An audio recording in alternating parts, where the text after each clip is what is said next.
Σηκωθείτε όρθιοι. Εθνικός ύμνος. Πώς ξεκίνησε ένα μεγάλο κακό κατά λάθος.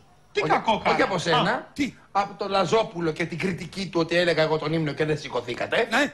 Τώρα σηκωθείτε να του κάνετε το κέφι. Μάλιστα. Γιατί όταν λέμε τον ύμνο πρέπει να σηκωνόμαστε. Πάντα εγώ να ξέρω. Γιατί δεν μπορώ πια την κριτική τους. Ωραία. Με κούρασε πια η κριτική τους. Εγώ θα σηκωθώ για τον ύμνο γιατί πρέπει. Αλλά μπράβο, εγώ θέλω να σου πω ότι και καθισμένος είμαι σηκωμένο. Ακριβώς. Πάμε.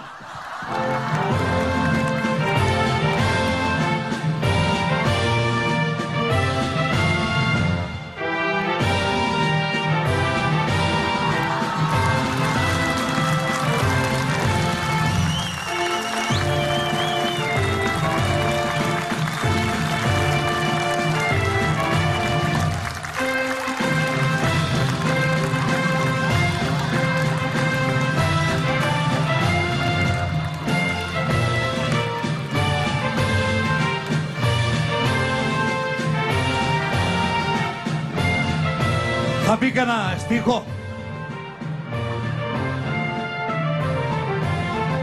Σε γνωρίζω από την κόψη του σπαθιού την τρομερή. Τρομάζεις έτσι. Σε παρακαλώ σταμάτα το. Σε παρακαλώ σταμάτα. Σε γνωρίζω από την κόψη του σπαθιού την τρομερή. Καμία κόψη. Δεν τρομάζεις. Σιγά την κόψη.